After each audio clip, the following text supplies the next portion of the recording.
আসসালামু আলাইকুম এভরিওয়ান, আশা করি সবাই ভালো আছেন। আমি আজকে আপনাদের তৈরি করে দেখাবো ড্রাগন ফ্রুট জেলি। এই জেলিটা আমি খুবই মজা করে বানিয়েছি এবং খেতে মাশাআল্লাহ খুবই মজা ছিল, তাই আপনাদের সাথেও শেয়ার করলাম। আমি আপনাদের আরও অন্যান্য জেলি বানিয়ে দেখাবো অ্যান্ড আপনারা এই ভিডিওতে কমেন্ট করবেন কী ধরনের জেলি ভিডিও আপনারা, ফ্রুটস জেলি বা যে ধরনের জেলি ভিডিও চান অবশ্যই কমেন্ট বক্সে জানাবেন।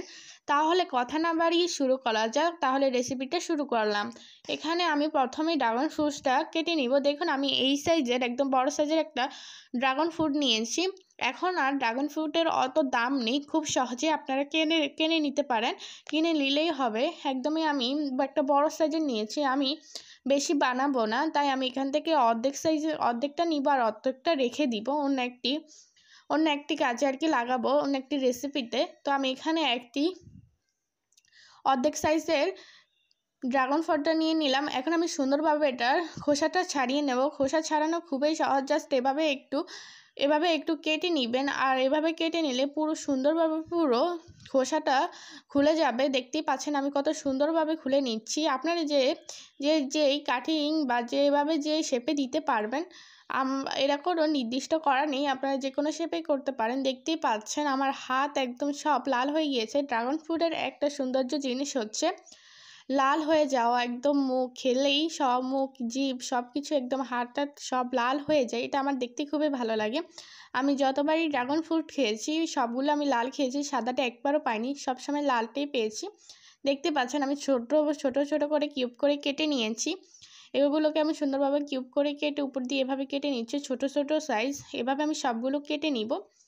আপনারাও যে কোনো সাইজের বা যে কোনো শেপে কেটে নিতে পারেন। এই প্রথমে আমি যখন ড্রাগন ফ্রুট খেয়েছি তখন অতটা মিষ্টি ছিল না, বাট এই ড্রাগন ফ্রুটটা খুবই মিষ্টি ছিল। দেখুন আমি এভাবে কেটে নিয়েছি।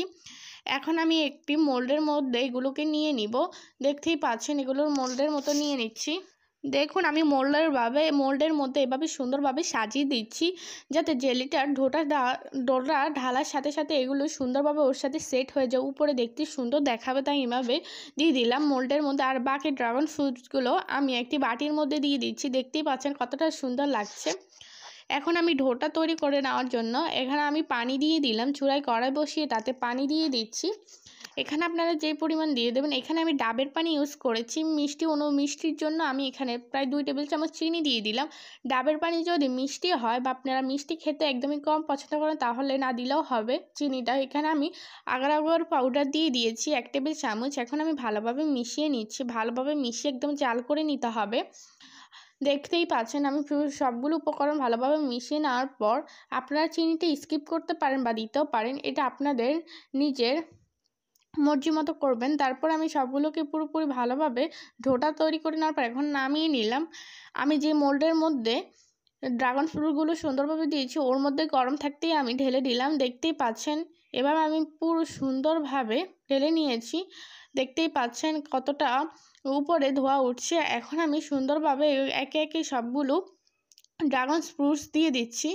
এভাবে আমি সবগুলোকে আস্তে আস্তে ঢেলে দিচ্ছি। আমি এখানে কোনো রকম বাড়তি কোনো ড্রাগন ফ্রুটস ইউজ করিনি। দেখতেই পাচ্ছেন এখানে আমি সবগুলোকে ভালোভাবে একদম মিশিয়ে নেড়ে ছেড়ে দেওয়ার পর এখন আমি ডিপ ফ্রিজে প্রায় আধা ঘন্টার মতো রেখে দিয়েছি। দেখতেই পাচ্ছেন আধা ঘন্টা পর চলে এসেছি। দেখতেই পাচ্ছেন কতটা সুন্দরভাবে জমে গিয়েছে একদম জেলি। দেখতেই পাচ্ছেন আমি একদম চারপাশটা সুন্দরভাবে বের হয়ে যাওয়ার জন্য আমি এভাবে কেকের মতো চারপাশে একটু আলগা করে নিচ্ছি, যাতে এটা বের হতে খুবই সহজ হয়। দেখবেন এটা সহজে বের হবে না, তাই আমি এভাবে ছুরির সাহায্যে দিয়ে দেওয়ার উপরে একটি প্লেট দিয়ে এখন আমি এটিকে উপরে রেখে দিয়ে এখন আমি একটু উপরে ভালোভাবে একটু চেপে তারপর আমি এখন এটাকে বের করে নিব। প্রথমে একদমই বের হতে চাবে না, তাই আমি এভাবে আস্তে আস্তে বের করে নিচ্ছি।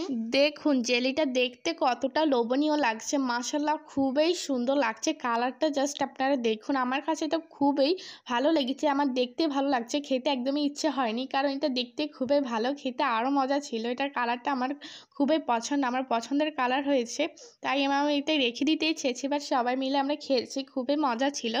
এখন আমি এটা কেটে দেখাচ্ছি আপনাদের। খুবই মজা, এটা চারপাশে শুধু ড্রাগন ফ্রুটসে ভরা। আপনারা যা অন্যান্য ফ্রুটস দিয়ে বানাতে পারেন, বাট ওটা আমি আপনাদের বানিয়ে একদিন দেখাবো।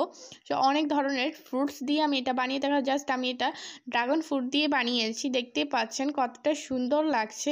কতটা সফট হয়েছে, একদম নরম তুলতুলে। আপনারা বাসায় একবার হলেও বানাবেন, আর বানিয়ে থাকলে অবশ্যই কমেন্ট বক্সে জানাবেন কেমন হয়েছে। ভালো থাকবেন, সুস্থ থাকবেন, আর চ্যানেলটা অবশ্যই সাবস্ক্রাইব করবেন, আর কমেন্ট বক্সে জানাবেন আপনার কী ধরনের রেসিপি। ভালো থাকবেন, সুস্থ থাকবেন, আল্লাহ হাফেজ।